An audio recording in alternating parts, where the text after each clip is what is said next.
Kigali के नजदीक डुकोरो cooperative के सदस्यों के लिए ये एक आम दिन है। ग्रामीण अपने हाथों से खेत जोत रहे हैं। इस काम में कई हफ्तों से लगे हैं। इस तरह के बड़े इलाके में कुदाल से खेती करना मुश्किल काम है। हमें ऐसा करना पड़ता है क्योंकि कोई और विकल्प नहीं है। अगर जुताई के लिए मशीन होती तो हम कम मेहनत में ज्यादा पैदावार पा सकते थे। यहाँ कुछ ट्रैक्टर भी हैं, लेकिन ये अमूमन पुराने वाहन हैं जिनकी यूरोप में जरूरत नहीं रही थी।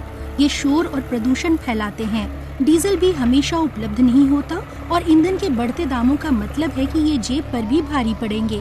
इस समस्या का उपाय भी मिलता जुलता सा है। 2.2 टन का एक ट्रैक्टर जिसमें लगा है 27 हॉर्स पावर का इंजन, लेकिन इसकी मोटर बिजली से चलती है। जर्मन कार निर्माता फॉक्सवागेन ने यूनिवर्सिटी ऑफ किगाली और जर्मन डेवलपमेंट एजेंसी के साथ मिलकर इस ई ट्रैक्टर का प्रोटोटाइप बनाया है।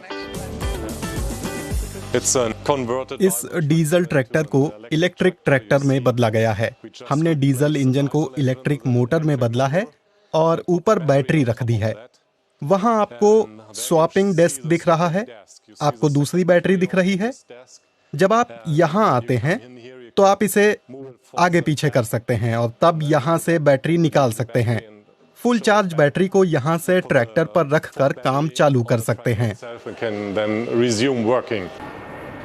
ये बैटरियां सौर ऊर्जा की मदद से चार्ज की जा सकती हैं। सौर ऊर्जा केवल स्वच्छ ही नहीं बल्कि ग्रिड सप्लाई के बिना भी इस्तेमाल की जा सकती है। असल में रवांडा का आधा हिस्सा ही ग्रिड से बिजली पा रहा है। यूनिवर्सिटी ऑफ रवांडा के बर्नार्ड मान्याजिक्विए और उनकी टीम बैटरियों को बेहतर बनाने में जुटी है ताकि ई ट्रैक्टर जल्द ही सूखे खेतों में काम पर लग सकें। कृषि के मशीनीकरण के लिए रवांडा को इस ई ट्रैक्टर की जरूरत है। प्रदूषण घटाने के कारण ये इस्तेमाल करने में आसान होगा। इससे कृषि उत्पादकता बहुत बढ़ जाएगी। रवांडा को अपनी बढ़ती आबादी की जरूरतें पूरी करने के लिए कृषि उत्पादकता बढ़ानी होगी। जलवायु परिवर्तन की वजह से होने वाले सूखे की लंबी अवधि खेती को और ज्यादा प्रभावी और सस्टेनेबल बनाने का दबाव बढ़ा रही है।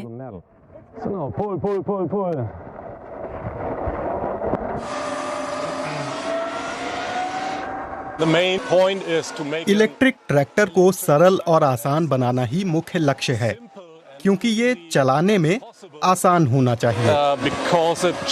एक और बात की जब ये आसान होगा तो इसका रखरखाव और मरम्मत करना भी आसान होगा।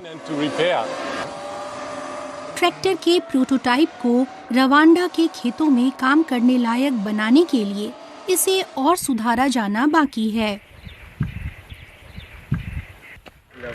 इसलिए डेवलपरों की टीम देश के अलग अलग हिस्सों में घूम रही है और इस्तेमाल करने के इच्छुक लोगों से बातचीत कर रही है। हम जानना चाहते हैं कि ई ट्रैक्टर को कैसे डिजाइन किया जाए, इससे क्या काम लिए जाएंगे। हम इस पर भी ध्यान देना चाहते हैं कि इस ट्रैक्टर से कौन से अन्य काम किए जा सकते हैं। यहाँ रवांडा में ट्रैक्टर का काम केवल बिजाई ही नहीं है। उत्पादकता और खेती का इलाका तभी बढ़ाया जा सकता है जब कृषि के बाकी काम भी ऑटोमेटिक बनाए जाएं। डेवलपर जांच कर रहे हैं कि क्या इसका इस्तेमाल सिंचाई में किया जा सकता है।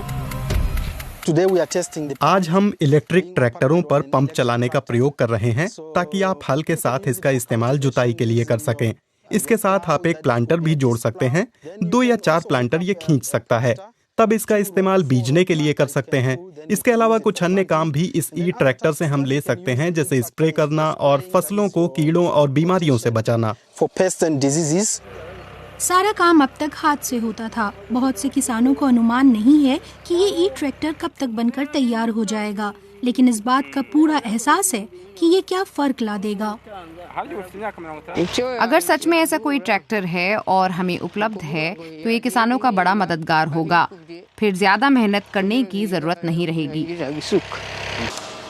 ये ई ट्रैक्टर 2024 से बाजार में उपलब्ध होगा। सोच ये है कि एक ट्रैक्टर पूरे गांव के लिए खरीदा जाए, बजाय कि हर एक किसान के लिए। कोऑपरेटिव की देखरेख में रहने वाला ये ट्रैक्टर बहुत से काम और जिंदगियां आसान बनाएगा।